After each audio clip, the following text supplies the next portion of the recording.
Hi, I'm Anthony Zada, and today we're going to be talking about the misrepresentation of blacks and African Americans in today's media. There have been a lot of major screw-ups when it comes to representing this community. And the source of these screw-ups is a common ignorance and misunderstanding. First, let's take a look at some bad examples of what not to do as a media professional.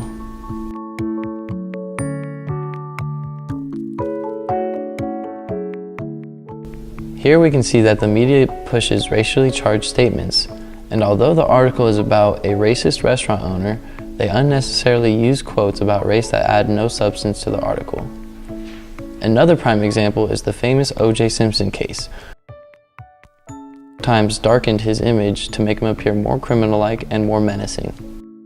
This is how the media's depiction of people can influence people's perception of race. According to The Economist, a study was done between 2015 and 2016 on all news. Each time that poor people were being discussed, 60% of the time black people were the ones being depicted. One of the major pitfalls a media professional can fall into are stereotypes. According to the AP Style Guide, no one should ever be using race when referring to someone's hygiene, intelligence, skills, and/or physical attributes. And while media outlets have done a very poor job representing this community in the past, studies like these are demanding for a change. Another great resource is colorofchange.org. They provide key points and guidelines that help you as a media professional end stereotypes and misrepresentation. Another good example is National Geographic, as they are actively trying to change their representation of the Black and African American community. Nat Geo addresses the racial slurs that they previously used in articles that date years back. They are actively making a change in the way that they word their articles that represent these communities. Terminology is a key factor in the way that you properly represent blacks and African Americans. The term people of color is very useful when referring to non-white racial groups. Racial justice advocates have been using the term people of color since the late 1970s as an inclusive, unifying frame across different racial groups. The term should not be confused with colored people. The term stereotype refers to characteristics ascribed to a person or groups of people based on generalization and oversimplification. This may result in stigmatization and discrimination. Even so-called positive stereotypes can even be harmful. The important thing when addressing people of color is that not all people refer to themselves as either African American or black.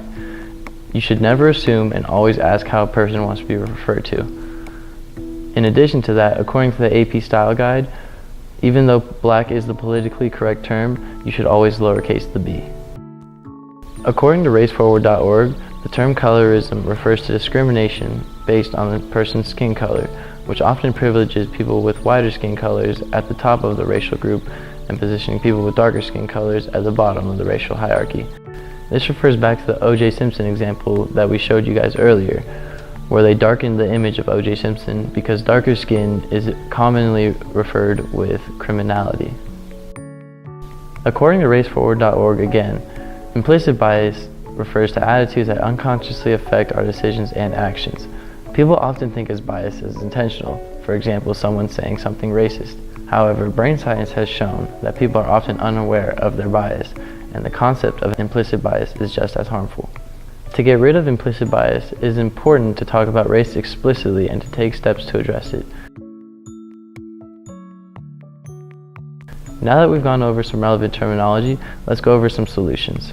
When talking about race in media and journalism, it is important to use proper news judgment and ask yourself, does the information pertaining to this person's race help the quality of the given information? And/or is the story the same without the info about race? Now that we've expressed ways that the media has misused race in some instances, it's important to know that it's okay to identify using race or ethnicity in certain circumstances. It's okay to use race when talking about biographical announcement stories that involve groundbreaking historical events. For example, President Barack Obama becoming the first black president in U.S. history. It's also okay to use race when there is a situation involving the police where they are looking for a missing person or a suspect where the detailed description of the individual is needed. Note that the racial reference of the person should be removed once that individual is found or apprehended. It's also key to use race when talking about demonstration movements involving race, racial issues such as civil rights, slavery, and/or Black Lives Matter. Hopefully these key terms and solutions will help you in your journalistic career. If there's one major thing to take away from this video, is that you should always ask and never assume. Thanks for watching.